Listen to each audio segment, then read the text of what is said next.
Welcome to Off the Record News. I'm your host, Diana Longry. Thank you for tuning in.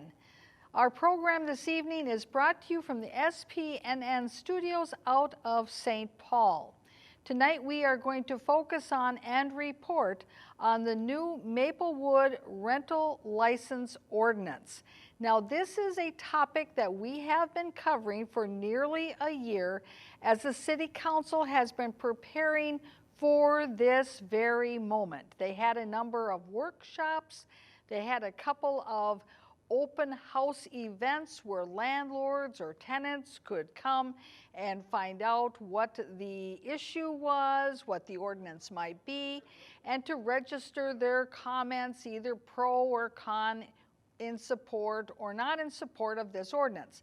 However, from my own experience in participating in this outreach and their efforts and their discussions of this, they really had it predetermined what it was they ultimately wanted to do. So while they did have these outreach events for the public to talk about the potential for an ordinance, in the end, the City Council was going to do what the City Council wanted to do.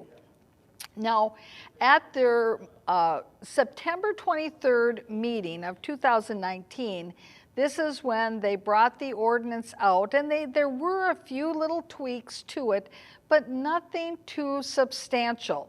And we're going to go through what those changes are, because it may affect you if you are thinking as a renter that you might be moving into Maplewood, and it would be helpful for you to know what kind of application process you are going to be required to go through if you're going to rent in Maplewood, or perhaps you own property in Maplewood and you are currently a landlord, or you may be thinking of becoming a landlord, and it will be important to you to know what steps you must go through in order to rent your property.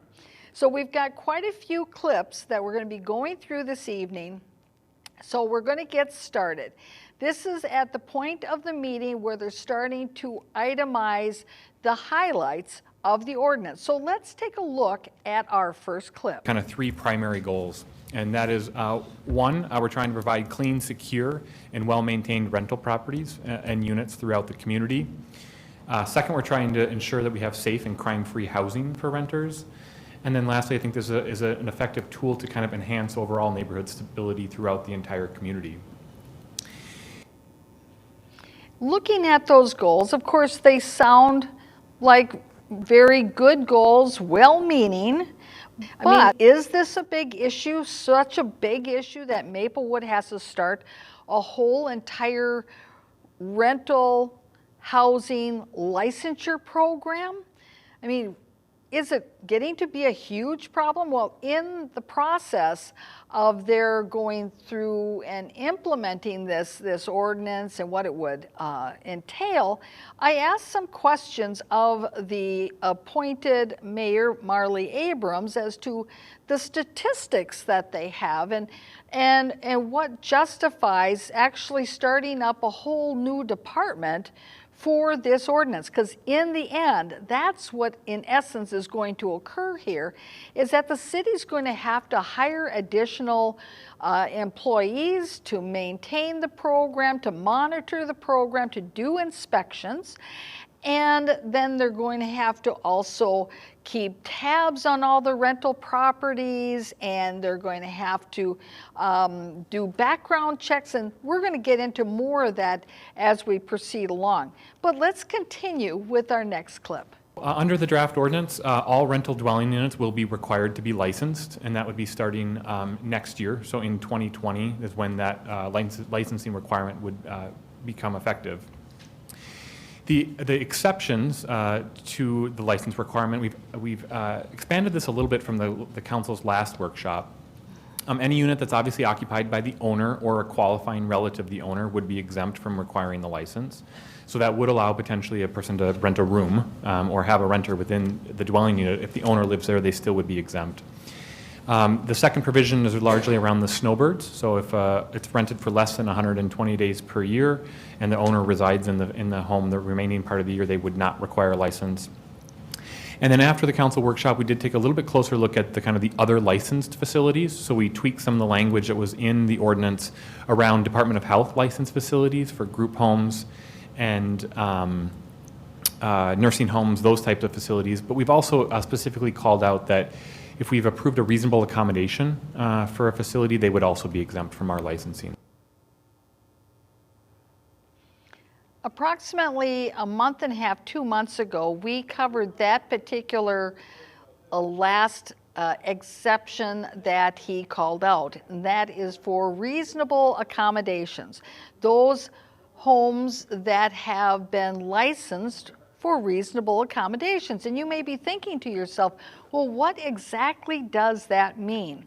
Well, when Maplewood looked at reasonable accommodations and putting in place provisions for licensing facilities or homes for reasonable accommodations, it fell into two different categories. One, that the homeowner needed to make certain remodeling adjustments to the home to make it handicap accessible, so such as putting in a ramp or putting in some type of other extension to the house that would allow that person to stay in their home, and then they wouldn't have to go through, say for instance, the variance process because the ramp maybe is too close to the property line for a setback or too close to some other parameter that is outside of what the building guidelines are. And then the other example of licensing for reasonable accommodations are for specifically those homes which are what are called sober houses. Rehabilitative houses where people who are going through treatment or have finished treatment are living in their transition period. So specifically, when he's talking about exceptions in this past slide, he's specifically talking about sober houses. And later on, one of the city council members brings this up and asks more about this.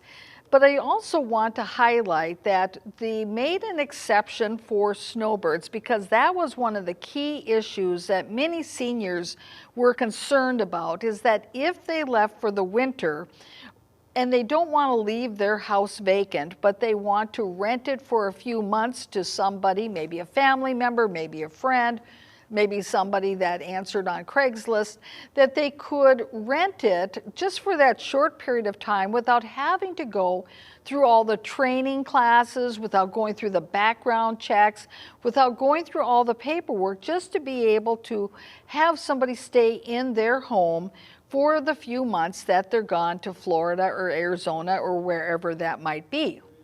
And so they have put that exception in there, and you notice that the exception is for 120 days. Now, for those of you who have properties in Maplewood, and maybe you are toying with the idea of being an Airbnb, or you are currently an Airbnb, keep this in mind because essentially you are renting a room. And there are several different types of Airbnb that I've actually used in my travels. One is the type of Airbnb where the home is actually also occupied by the owner of the home. And as you heard, if the owner is in the home, that would be an exception, that they could rent out a room to anybody that they chose without having to go through all the hoops of rental.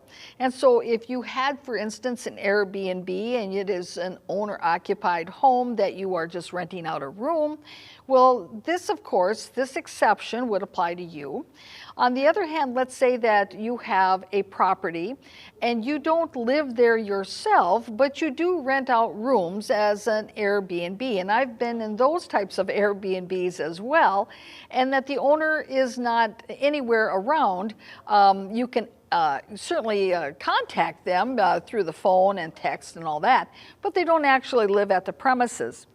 And so if you have one of those types of Airbnb in Maplewood and you have a rental of 120 days or less, you would probably fall within the exception. But I would say it would certainly be a gray area if you were operating your Airbnb that's not owner occupied more than 120 days. Now, of course, the city of Maplewood does not address this issue in the least bit, but this is an issue that I know many people were concerned about when they heard about this rental licensure ordinance going into place. So just an important thing to talk about those particular exceptions. So let's continue. So every owner would need to have a written tenant application. As part of that application, they would be required to conduct a criminal background check on any prospective tenants that reside within the unit. The ordinance doesn't require any sort of action around the results of the criminal background check. It's really just a knowledge and kind of screening that they're obligated to do under the ordinance as part of their license. It would require a written lease with anybody that's residing in the property, and then does have to have an addendum that the tenants will comply with a crime-free, drug-free housing addendum to that lease. Some additional provisions is that they do need to provide a local contact within the Twin Cities metropolitan area for who's responsible for the management of that property.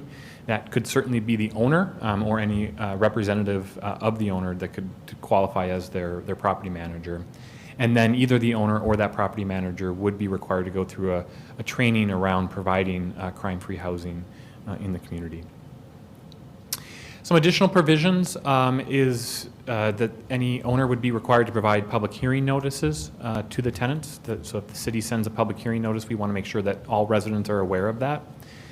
Second, it would have to allow political candidates access to multifamily buildings. It's unique, but it's actually a statute requirement, so we've just put that in the draft ordinance. And then does adopt some additional provisions around snow and ice removal, noting that during the winter months, for the safety and of the residents that are living there, there's some time provisions of when that snow and ice removal has to occur based on the amount of snow that we receive. A number of things I want to highlight there. Certainly, the background check requirement is new. And this is one of the largest issues that I think many of the landlords and some of the tenants had, because they are being required to have this background check. Now, it says in the city staff says that it doesn't require the landlord to do anything other than to do that background check so that they have the knowledge of what somebody's criminal history might be. However, I see a couple of I have a couple of reservations about this. Not that background checks are a bad thing to do. However, what it's mandating is that landlords must do this, and so then it requires them to obtain that knowledge. Because now some landlords, they may say that they want to give people an opportunity to, turn their life around, that it doesn't matter that they have maybe a DWI, or that they have a felony, or that they have a misdemeanor, or that they have some kind of something in their past that happened. But it also, though, opens up the door that a landlord might say, well, I'm not quite certain how I feel about this now that I have this knowledge. I guess I'm not going to take the risk on this person, that they came off had a good impression, they've got a good job, but there was this criminal background check that I did, and now the city's putting that burden on me that if anything goes wrong in that property, I'm going to be held responsible as the landlord because I have this knowledge. And so it may backfire on the city of Maplewood in that this may actually cause inequity for tenants and make it harder for them to find housing in Maplewood. An unintended consequence. Something to think about. Another thing I want to mention is that they indicated in their ordinance that they put it in there that candidates who are door knocking or campaigning have to be able to enter the facilities. And yes, that is a state law. Certainly it's duplicative to put it in the ordinance, but it doesn't hurt anything to do so. And then also the issue about snow removal. In some rental agreements, especially if somebody is renting a single-family home or a duplex, it may say in there that it's the tenant's responsibility to do the shoveling of the sidewalk, especially if the landlord doesn't live there. And what this now does is that this changes those contract terms between the landlord and the tenant and puts that responsibility on that landlord who may have negotiated some type of an arrangement with their tenant to do that shoveling instead. So does the city, what is their role in interfering with the contracting and the negotiation between the landlord and the tenant? I guess ultimately the landlord and the tenant, they can negotiate whatever they want, and the landlord can say to the tenant, well, in compensation for you doing the shoveling and whatever, I will provide you with this, or that they have some arrangement. But in the end, it's still going to come down to the landlord to make sure that that shoveling and that snow removal is done. Well, let's continue. In terms of process, so the license application would be submitted to the city for review and approval. The city will conduct a criminal background check on the owners or operators of those facilities. And then, assuming they meet all of our license requirements and our inspection of the property, the city staff would issue that license under the authority of the city manager. That could be appealed, so if we do deny a license or appeal a license, I suppose that could be appealed to the council, but only the council itself can revoke or suspend a license once it's been issued. Any landlord in Maplewood who is subject to this ordinance must undergo a background check by the city of Maplewood. Now, the city council and the appointed mayor and the city staff have not really given a good justification why they feel compelled that they must do background checks on the property owners who are the landlords of these rental properties. Let's continue. And then we are planning to inspect these properties on a 1 to 3 year cycle, and we will have a written policy that determines what properties are inspected every year and which ones are inspected only on a 3 year cycle. And that'll be based on the construction of like a newer building, but also kind of their compliance record and their history of inspections from, in past years. So that gives you an understanding of exactly what role the city is going to have in the regulation and the monitoring then of these licensed rental properties. They are going to inspect them. They are going to make sure that everything is being complied with under the city code. Now, I have a number of clients of mine who are landlords in St. Paul, and St. Paul, of course, does have a rental ordinance also, but St. Paul is much larger. They have many more rental properties, certainly than Maplewood does, and so it makes you wonder how big of an issue this is in Maplewood. How many rental properties are there? How many people does this impact? Is it worth all the effort of putting together a whole inspection department and licensing program for rental properties? Let's take a look.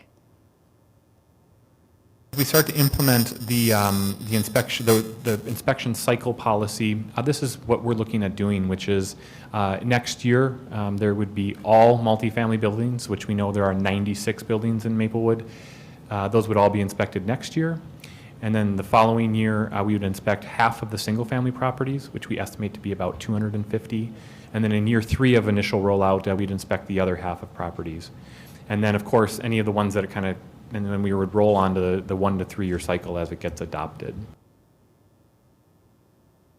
Maplewood has a population of approximately 40,000 people, and they average about 2.5 or 2.3 people per household.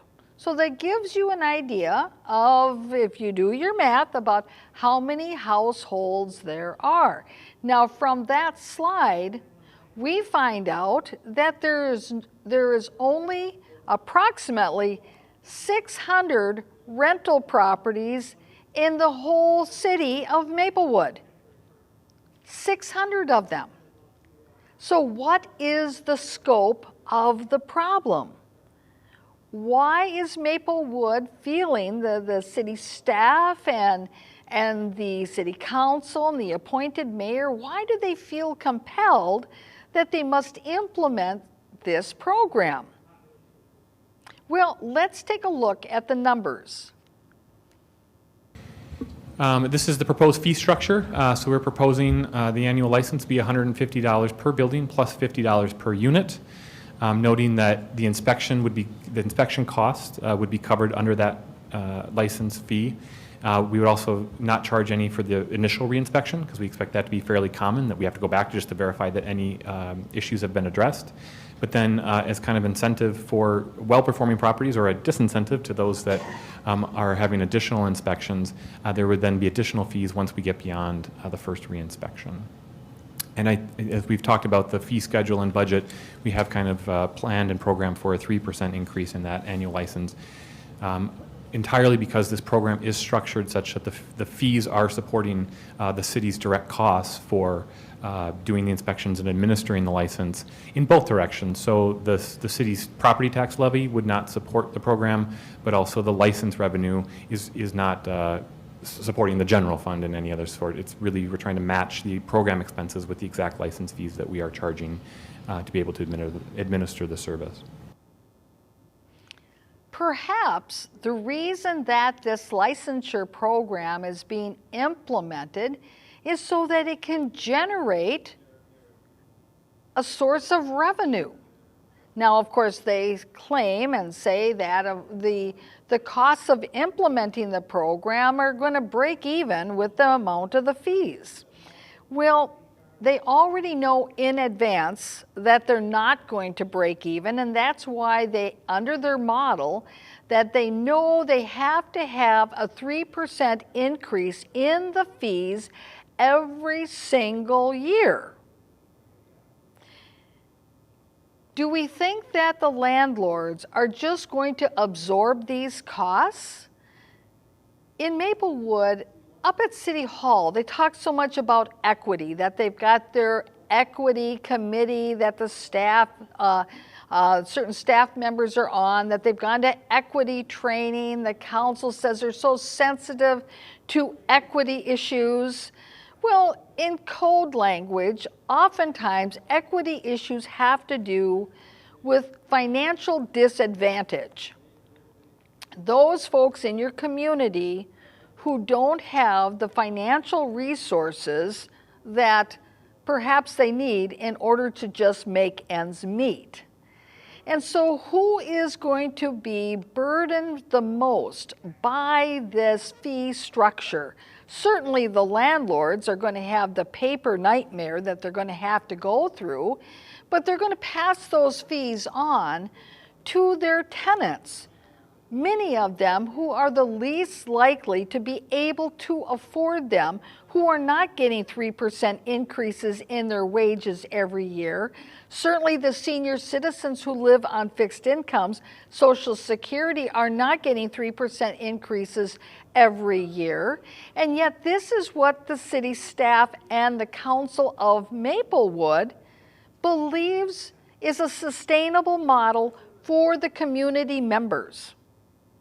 Now, back in July, when they were talking about this budgetary dilemma of how they're going to balance the fees with the costs of the program, the finance director was disclosing to the council what they should expect if they're going to put this program in place. So we've gone back into our archives to find some of those clips and bring them back to the front now, since they're talking here in September now about how everything's going to balance out if only they have a 3% increase every single year. So let's take a look at our next clip, which is from July 2019.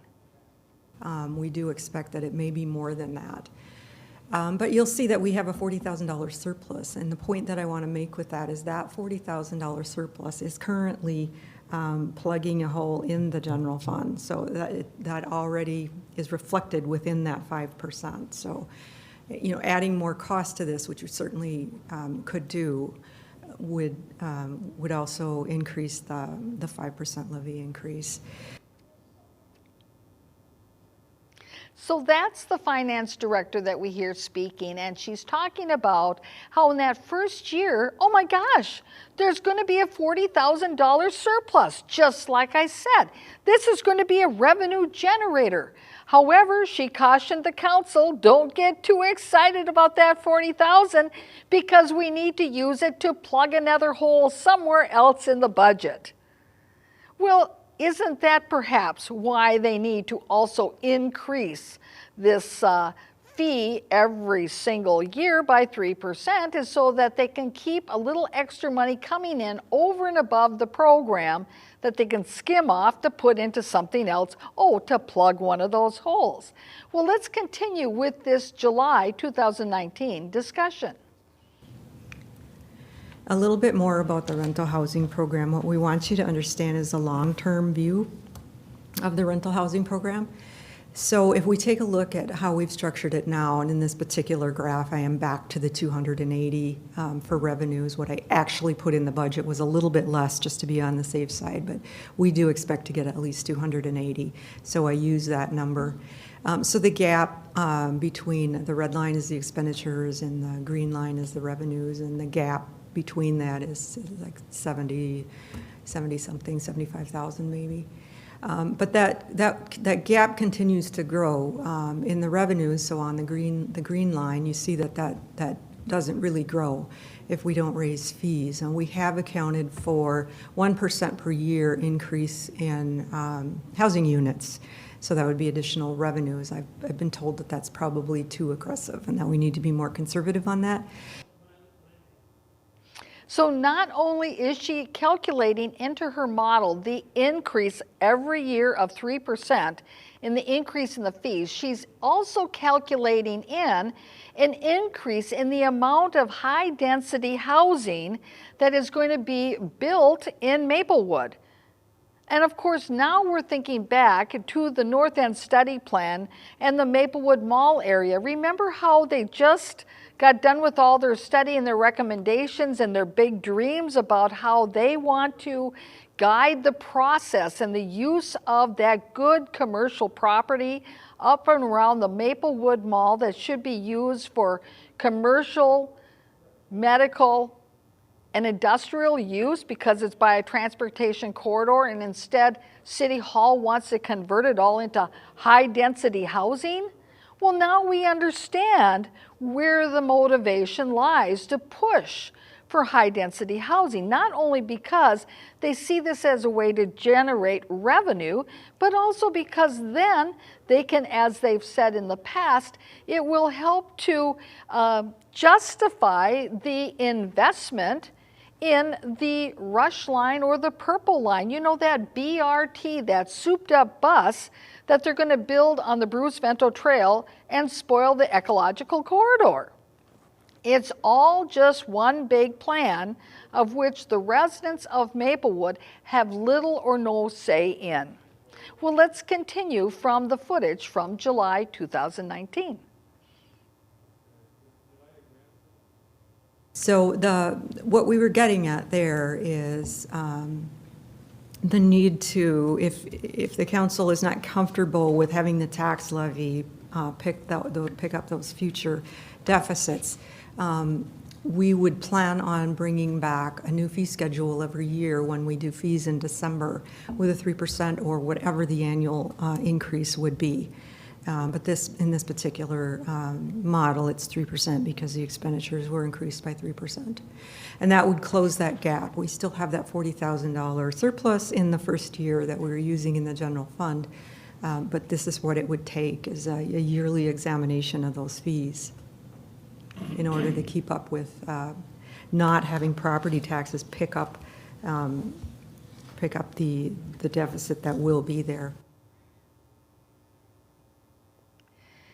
In that last graph, you saw that there was the point of 230,000 and then 270,000 in the amount of revenues collected.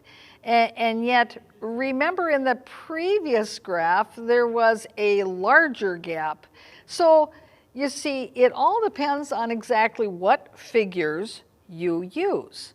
Now, as we look at our next slide, they're going to further break down some of these numbers.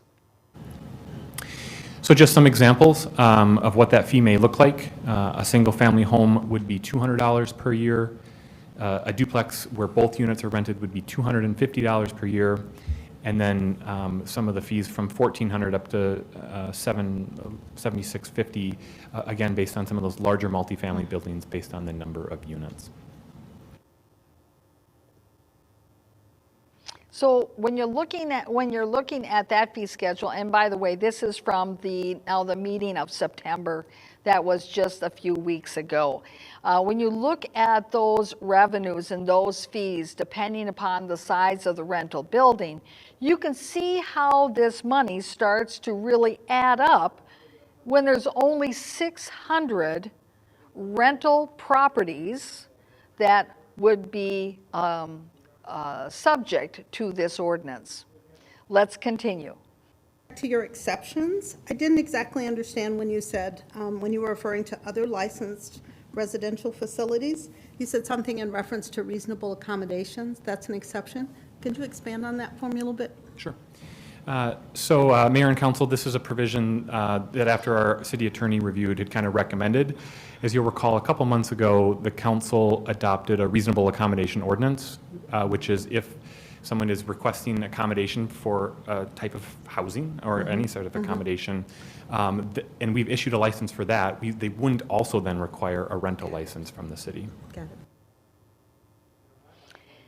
I find it interesting that Sylvia Neblett, who is an appointed city council member, she asked about the reasonable accommodations exception. And when the staff person answers it, he answers it in a very vague way. He just simply says, well, this is what we discussed at a previous council meeting that we already passed. But he doesn't really answer the question. And so if there's people at home who are watching this and they maybe missed that council meeting, they wouldn't have any idea yet what the licensing for reasonable accommodation facilities or houses, what that means. I mean, what are examples of this? Well, and as I talked about earlier in the program, it has to do with either those homes that are sober houses for people who are recovering from their treatment and they need basically a halfway house in order to stay while they're getting back on their feet, or those situations where somebody is looking to stay in their home and that there are reasonable accommodations need to be made to refit that house or that property so that they can live there and maybe have that parking, that ramp that they need, and that building the ramp actually would be too close to the setback line, and it allows them to get this license of these reasonable remodeling needs to make that home livable without having to go through the whole entire variance process. And as we covered previously, this is actually a good step because Maplewood is one of the communities in the metro area that has a higher proportion of population 55 and over. And so there has to be some kind of acknowledgement that you want to help people to stay in their homes as long as they can. And oftentimes that means they have to construct a ramp. They have to construct perhaps a little addition onto the side of their home so they can move their washer and their dryer up to that, street level, so they're not going down into their basement in order to wash their clothes because they can't go up and down the steps anymore.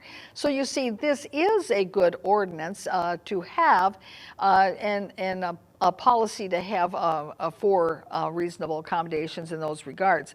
So now, next then, we're going to hear from the appointed city council member, William Knutson, because he has a question also. Let's hear what he has to say.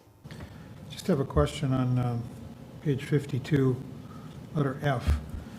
It says operating or allowing a rental property to be used in such a manner to constitute a breach of peace.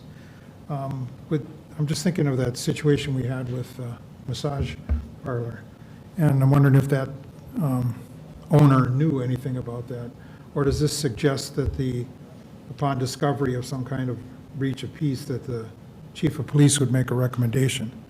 I'm just thinking of the property owner that doesn't really know what's going on in the facility. And Mayor, I might kind of ask Chief Nadeau to weigh in on a little bit on some of the more public safety. Let's hear from you. Thank you, council members. Knutson, so I think that you've actually got two different things here. If there was a breach of the peace, let's say that there was an assault that was perpetrated by one person that lived in an apartment complex versus the other person that lived in the apartment complex, the police department would be following up on that. There would actually be probably two different ordinances that would apply. One would be the more recently implemented excessive calls for service ordinance. So they would get a letter from the city talking about the violation and asking them to take steps.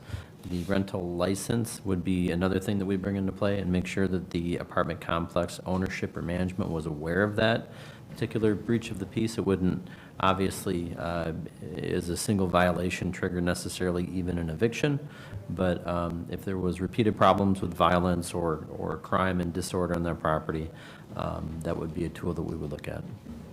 Thank you.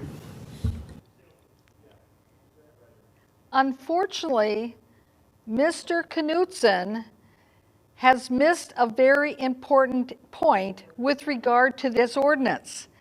This rental licensing ordinance only pertains to residential property rentals, not commercial rentals. So you see, when he brings up his example about the massage parlor that was renting out of a commercial building from the landlord that owned that commercial shopping center, that doesn't apply here because that's a commercial property. Bill, you missed the point. We're talking about residents. So if he doesn't understand that this ordinance is only about residential properties, how can he understand the ramifications of the policies that he's voting on? Now, you'll notice that I've said that we have one appointed council member, now we got another appointed council member, and you probably referred to me as, remember me referring to the mayor as appointed, and you're thinking to yourself, can that be true that in Maplewood we have 3 out of the 5 people up there making decisions are all appointed? You're exactly correct. 3 out of 5 are appointed. They're coming from somewhere without the knowledge or the background that they should have. Now, back in April, and I've covered this on these programs, so you may have heard some of this interview already in the past, but back in April, I had the opportunity of sitting down with the appointed mayor, Marley Abrams, who is championing this ordinance because she says that we need to have it in Maplewood. We need to grow this government because we're going to protect the moms and the babies. That's basically what she told me. And yet she had no statistics when I asked her, how many properties does Maplewood have that are problem rental properties? What are the statistics? And all she could do was say anecdotally, oh, she went on a ride along and that the police pointed to a building. And she's an attorney, you know, and I asked her, well, why not use the administrative process and do that? Because that certainly is a very powerful process. Well, she said that that just wasn't going to work, that that was not an appropriate tool. But let's take a look at this next clip, which is just the audio. And what I've done is that I've inserted some of the pictures when we're talking, but it is primarily an audio of my interview with appointed Mayor Marley Abrams. When Councilmember Smith was running, he brought up this issue about problem rental properties in Maplewood that had unsafe conditions. Now, that was 5 years ago. So my question would be, are the properties that he talked about 5 years ago when he was running for council, are those the same properties that the city's talking about today? If they are, then my other follow-up question that if I were in your position would be, why hasn't the city done anything for 5 years if they are the same properties? Because the city does have the authority of administrative warrants. That if they believe that there is a problem, and it's been ongoing for, let's say, 5 years, why hasn't the city stepped in and done something? Because they could. They have that authority. Oh, I know. I know we have authority. But Diana, you're not really answering my question. Well, it is, but if I were in your position, that's the question I would ask. Well, one of the things we're looking at, though, Diana, is that rental property is a business. The problem is we have tools, but the tools have not really been effective in terms of addressing the problem. And okay. I'm trying, just wait. But which tools? Which Diana, tools? Just wait you a second. have an administrative warrant tool. When Diana, has it never been effective? We have had situations where property owners have delayed and delayed and delayed through administrative processes, because you know as well as I do that there can be delays in the system. And what that does is it does nothing in terms of the safety that of rental property for families and for kids. And I guess I'm trying to address. So how many properties in Maplewood are unsafe? What's the statistic?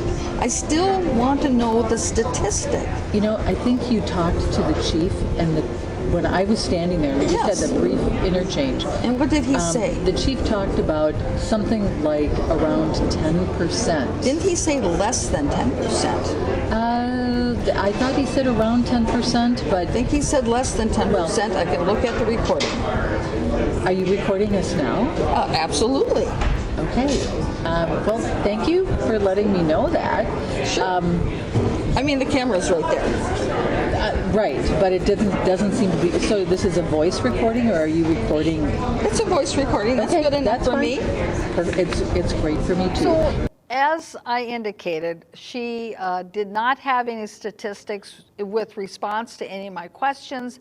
And the point that I was making is that in Maplewood, we have a high predominance of owner-occupied housing.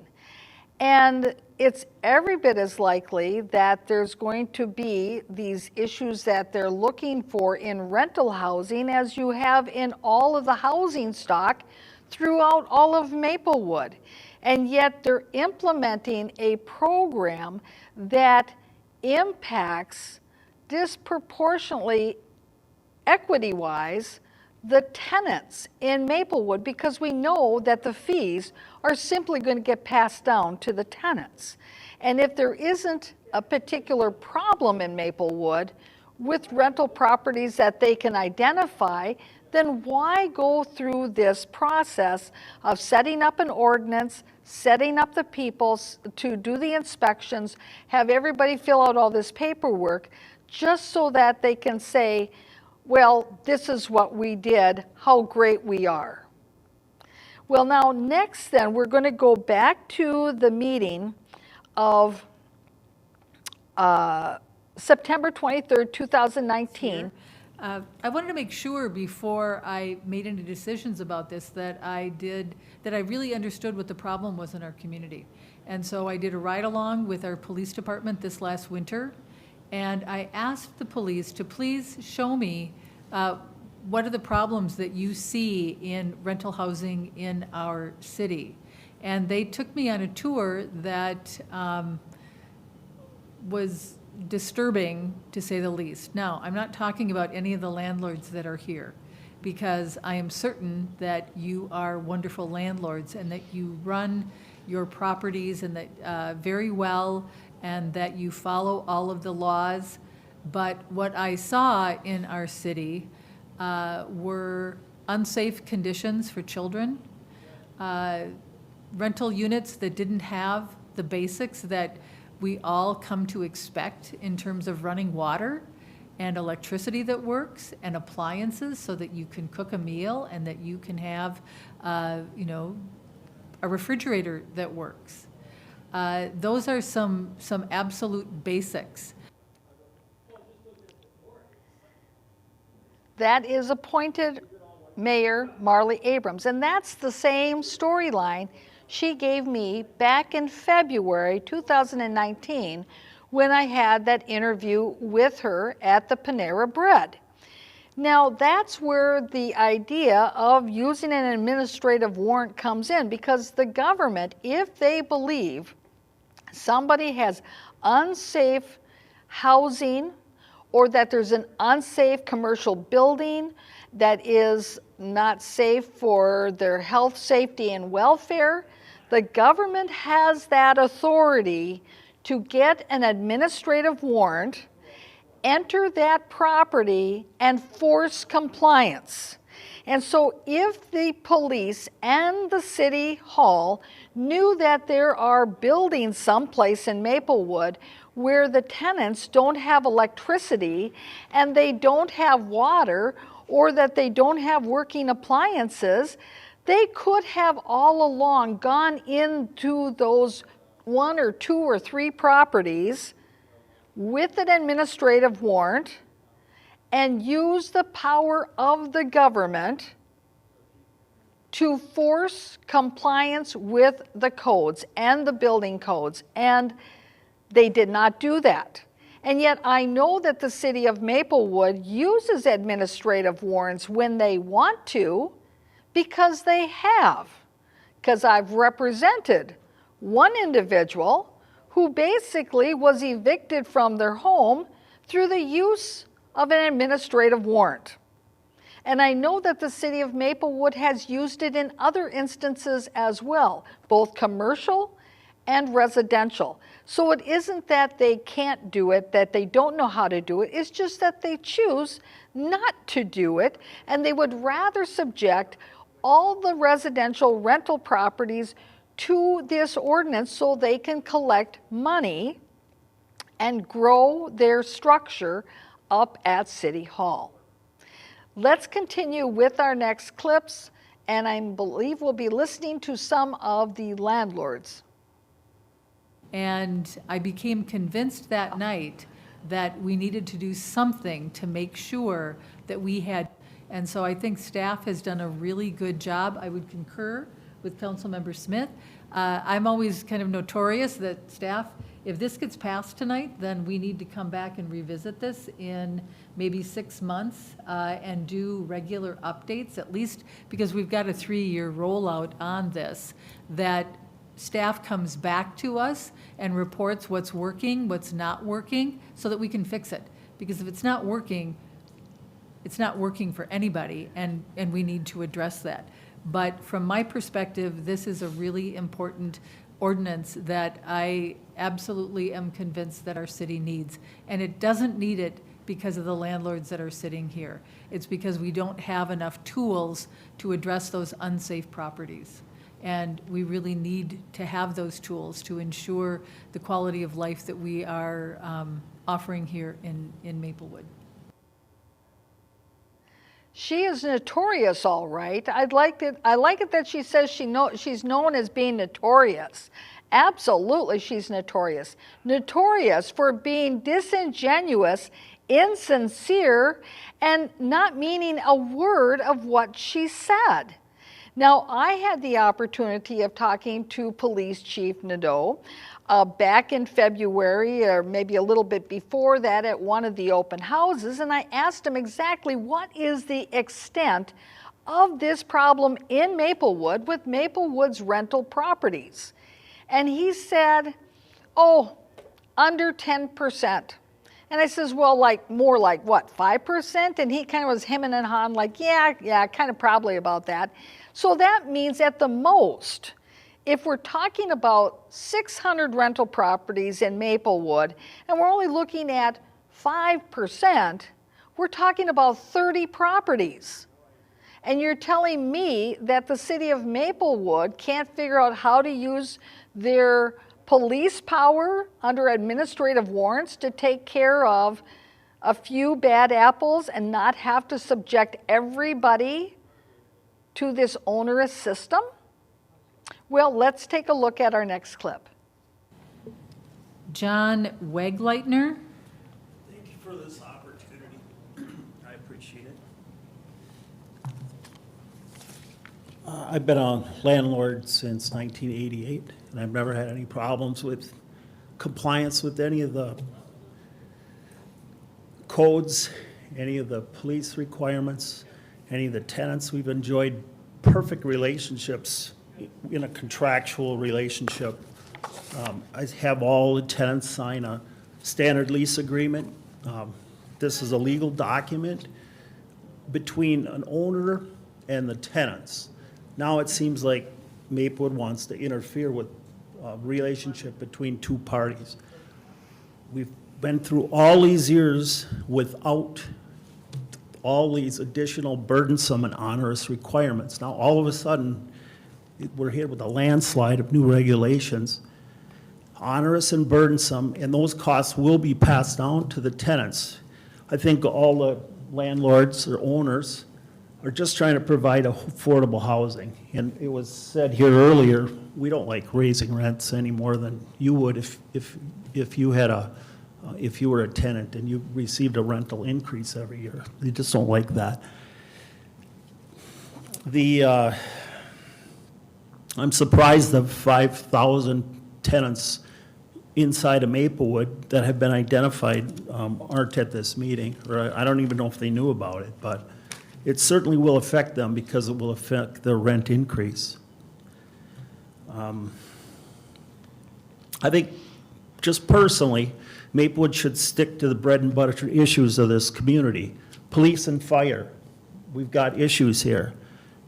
We've got one less fire station on the northwest side. I know you're addressing it with another station, but we've got an 8-minute response time where my house is. I'm a little bit familiar with response times and golden hours and how important that first initial 8-minute response is. Bread and butter issues like roads and bridges. On County Road B, the road is flooding out. You gotta go through cones. That's where Maplewood should stay in its lane and work on the basic bread and butter stuff and trying to get into the rental business and trying to get into the garbage business and try to get into the recycling business and all these other things. It's the bread and butter I think we're missing out on. It's like my teenage son that wants to join the basket weaving team.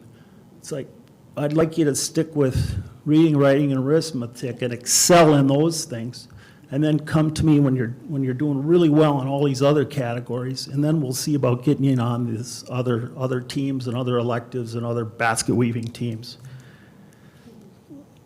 Is my 3 minutes just about up? I do want to thank you for your time.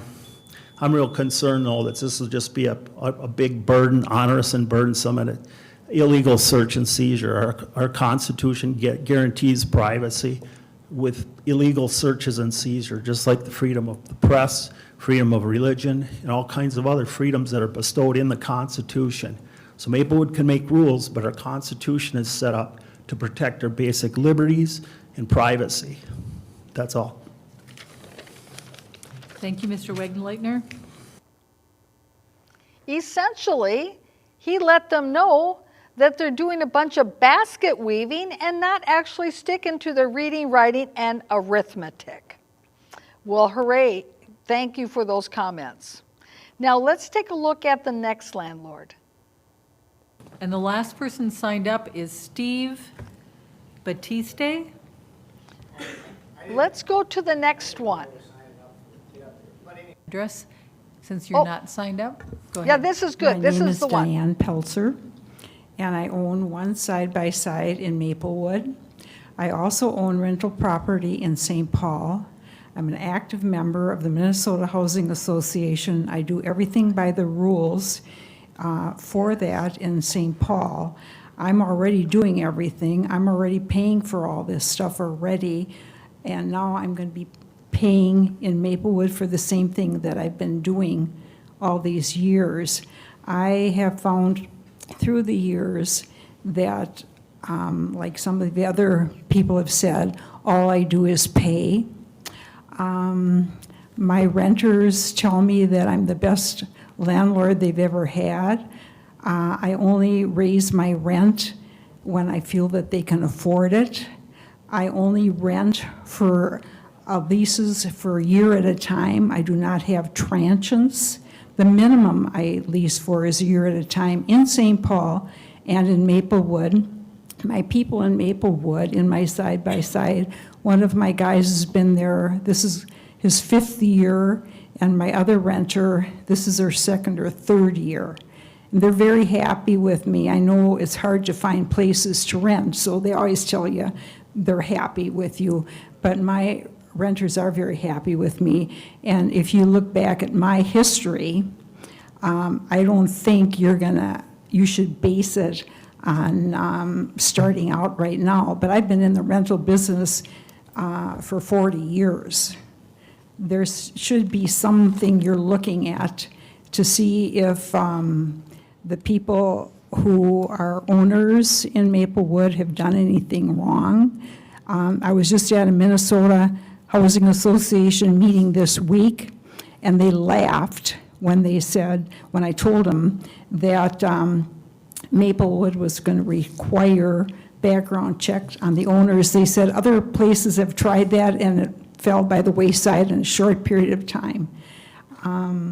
So I educate myself on an ongoing basis, and I don't think I should have to do all this all over again.